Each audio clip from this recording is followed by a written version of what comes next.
Otep à tous, bien-aimés frères et sœurs. Les Américains veulent définitivement contrôler Haïti. Ils veulent prendre Haïti, c'est tout. Ils ne se gênent pas. On fait des petits jeux et tout, mais la finalité là, c'est qu'ils veulent prendre Haïti. Surtout qu'on a découvert, on connaît maintenant qu'il y a des matières premières, y compris la bauxite, qu'ils exploitent depuis plus de 60 ans. Depuis 1947, 41 même, qu'ils exploitent la bauxite. Et ils n'ont jamais dit aux Haïtiens que nous exploitons votre bauxite.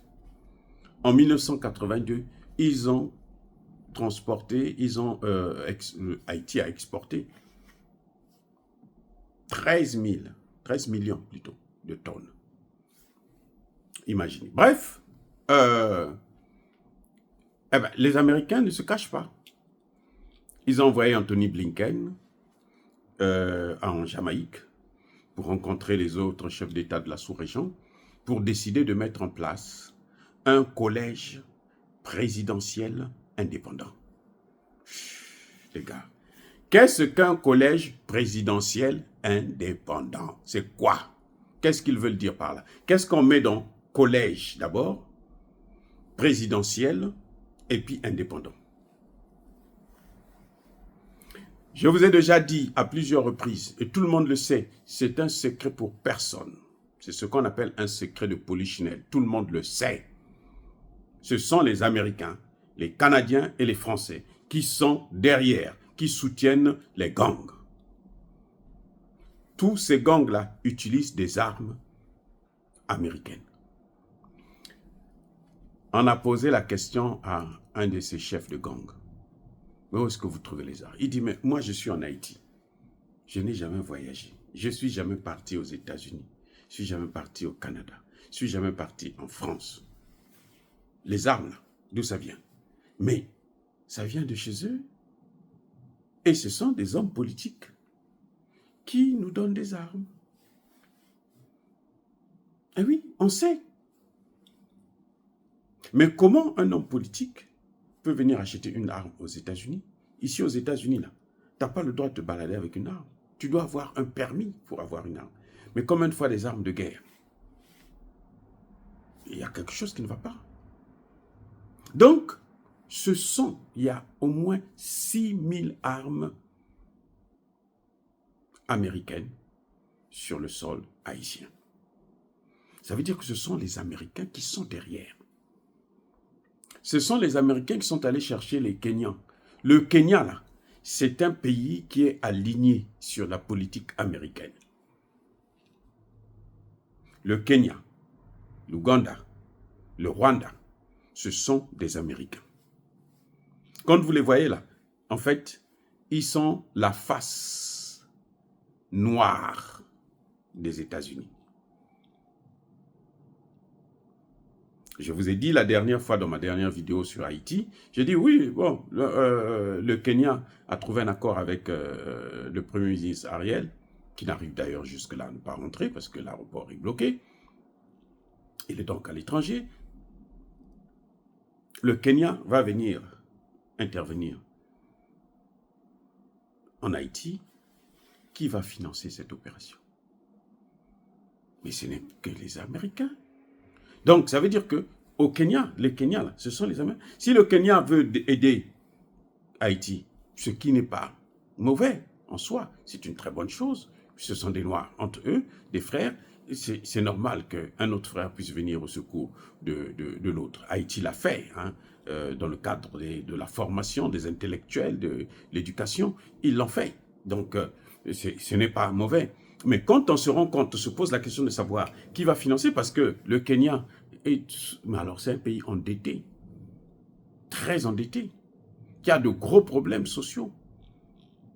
Donc, s'ils le font, alors qu'ils n'ont pas d'argent, comment ils vont le faire? C'est que celui qui va financer, là, c'est lui qui les met en contact, c'est celui-là qui demande à ce qu'il puisse venir. Mais comme ça complique un peu, les Américains eux-mêmes veulent prendre les choses en main. Et là, ils décident de mettre en place un collège présidentiel indépendant. C'est-à-dire que il y a une équipe d'hommes, je ne sais pas si Joe Biden lui-même fera partie de ce collège, ou bien ils vont prendre Bill Clinton, le spécialiste d'Haïti, celui qui a colonisé Haïti. C'est-à-dire que, vous savez, les États-Unis, c'est un pays de bandits. Ce sont des gangsters.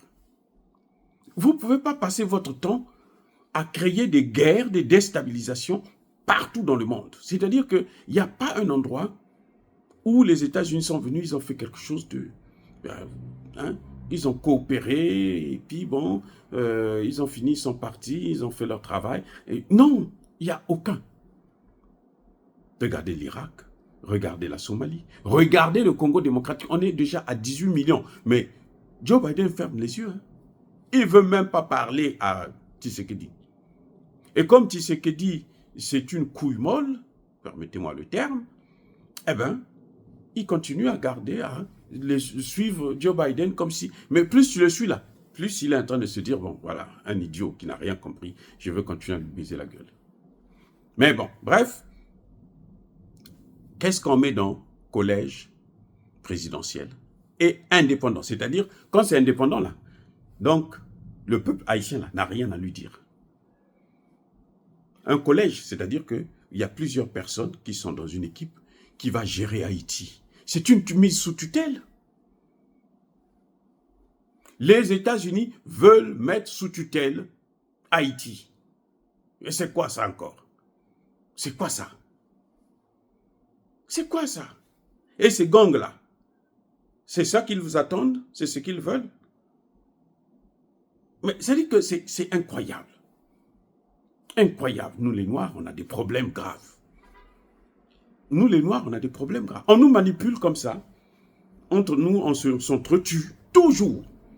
Ce que vous voyez en Haïti, là, c'est ce qui se passe en Afrique. J'ai pris le cas du Congo démocratique. Mais il n'y a pas que ça. Regardez le Soudan, regardez la Somalie. C'est toujours les mêmes, les Américains. Il n'y a que les Américains. Ça n'a jamais été la Chine ou la Russie. La Chine vient, elle a l'argent pour venir investir. Et si vous ne remboursez pas, bon, c'est normal qu'elle puisse prendre le bien, elle le gère pendant 100 ans. Vous n'avez qu'à payer vos dettes. Si vous ne payez pas, eh ben, vous perdez le bien pendant une période donnée. Mais les Américains, ce n'est pas ça, ils n'investissent pas. Ils viennent, ils vous tuent, ils vous massacrent, et puis après ils disent, bon, nous on contrôle le pays, on plante notre drapeau et puis c'est tout. Déjà, qui est Anthony Blinken pour aller organiser une réunion pour, soi-disant, sauver Haïti en Jamaïque? Pourquoi ça ne se passe pas au Conseil de sécurité de l'ONU? À quoi ça sert le Conseil de sécurité de l'ONU s'il y a des pays qui peuvent aller régler les problèmes des autres pays, des problèmes internationaux, dans des chambres... C'est incroyable. Moi, je ne comprends pas. C'est-à-dire que j'aimerais bien que quelqu'un puisse m'expliquer. Qui est Anthony Blinken pour aller mettre en place un collège présidentiel indépendant pour gérer Haïti? Qui est-il? Et pourquoi ça se passe en Jamaïque? Pourquoi c'est le secrétaire d'État américain qui est le leader dans cette affaire? Pourquoi on ne gère pas cette affaire au niveau du Conseil de sécurité de l'ONU? Mais alors, c'est l'organisation mondiale. On dit bien Organisation des Nations Unies. Toutes les nations du monde là, sont là, représentées aux Nations Unies. Et il y a 5 pays qui ont droit de veto. Et il y a 10 pays qui sont membres non permanents. Donc, ils sont 15. Chaque année, il y a 15 États qui sont là pour régler les problèmes d'urgence comme celui d'Haïti. Mais on sort de ce cadre. Ce sont les Américains qui vont se retrouver en Jamaïque pour prendre des décisions, pour mettre en place un collège qui va gérer. Vous allez voir, on va prendre des Haïtiens qui sont pourris déjà, ici aux États-Unis ou au Canada. On va prendre des Jamaïcains. On va dire, bon, entre vous les Noirs, c'est pas grave, ce sont des Noirs. Et puis derrière, ce sont les Occidentaux qui vont encore gérer Haïti. Et ils vont faire. Mais il y a eu des missions des Nations Unies. Comment est-ce qu'on a fait le bilan? Pourquoi ces missions-là ont échoué? Dites-moi, pourquoi ces missions-là? Je travaille dans une démission. S'il vous plaît, ne me prenez pas rigueur. Je n'étais pas le chef de la mission. Parce que si j'étais le chef de la mission, là, il n'y aurait pas ce chaos qu'il y a actuellement. J'allais arranger les choses et ça allait être définitif. Voilà, parce que moi, je ne rigole pas de ce côté. Mais bon, je veux dire, est-ce qu'on a fait le bilan de ces missions? Pourquoi ces missions? Parce que si on voit ça, s'il y a ça, là, c'est la énième mission des Nations Unies. Là, je parle des Nations Unies, pas des États-Unis. Je parle des Nations Unies. Et il n'y a pas eu de solution. Ça veut dire qu'il y a un problème. Et la première des choses, ce que l'on doit faire d'abord, c'est de essayer d'évaluer pourquoi, de connaître quelles sont les raisons pour lesquelles ces précédentes missions ont échoué. Ça, c'est un. Deux, on ne peut pas, on n'a pas le droit d'aller créer ça, chercher la solution en dehors du cadre qui est prévu pour ça au niveau international, c'est-à-dire les Nations Unies. Ben là, c'est les États-Unis qui gèrent. C'est-à-dire que c'est comme si les États-Unis étaient les Nations Unies. C'était à eux, c'est à eux, ils ont reçu un mandat, je dirais divin, parce que personne ne les a élus. Donc leur mandat vient de... Hein? Mais Dieu ne pense pas comme ça. Donc, forcément, il vient de Satan. Ce n'est que ça que je peux dire. Vous voyez, c'est triste à pleurer de voir qu'une grande nation soit une nation de bandits, de brigands, de voyous, hein, de criminels, de génocidaires même. Ils s'en fichent éperdument que les autres meurent. Bon, en général, c'est toujours là où il y a des Noirs, comme par hasard. Comme par hasard. Je constate, hein, la Libye est plutôt la Libye sur l'Afrique. Hein, c'est toujours... La Libye, c'était pour détruire tout ce que la monnaie que les Noirs devraient avoir, bien entendu. Donc, je voulais parler du Soudan, la Somalie, l'Éthiopie, le Sahel, le Golfe de Guinée, le Congo démocratique. Il n'y a qu'un seul pays, les États-Unis, qui sont derrière. Et ils traînent avec eux le Canada, la France, l'Angleterre, l'Allemagne et tout le paquet. C'est incroyable qu'ils soient des va-t-en-guerre, des criminels.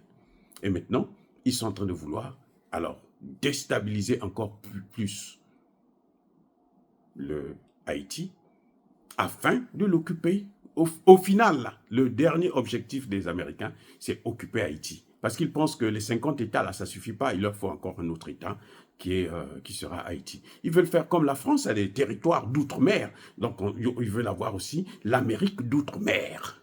C'est-à-dire que c'est... Vous savez, ça me donne la chair de poule quand je vois des choses comme ça. C'est tellement criminel. Hein? C'est le banditisme d'État. C'est ça, le banditisme d'État. Et Joe Biden ne peut pas continuer. C'est pour ça que je soutiens. Je préfère. Hein, je sais que Donald Trump ne sera pas meilleur, hein, excellent, exceptionnel, mais je préfère encore lui que de voir celui-là qui a déstabilisé, mais alors, toute l'Afrique. Et maintenant, il s'attaque aux Caraïbes. Mais que les Jamaïcains puissent savoir, hein, quand quelqu'un est en train de tirer sur tes enfants, devant toi, avec ton accord, il faut savoir que ce type-là a réservé une balle aussi pour vous. Ça dit que ce qui est en train de venir là, c'est que tous les pays des Caraïbes, les pays noirs là, Jamaïque et tout le reste là, ils vont passer par la même casserole. Eh oui. Ils sont aussi sur le plancher des vaches. Ils vont passer à l'abattoir. Oh, bien-aimés frères et sœurs, soyez bénis, abondamment bénis par le Dieu des Kémites et par nos ancêtres angélisés. Mais que tous ceux qui persécutent le continent africain, le pillent et le déstabilisent, qu'ils soient noirs, blancs, chinois, arabes, juifs, indiens, qui qu'ils soient punis, maudits, foudroyés, neutralisés, écrasés, effacés par le Dieu des Kémites et par nos ancêtres angélisés. Vive l'Afrique éternelle, j'ai dit et j'assume.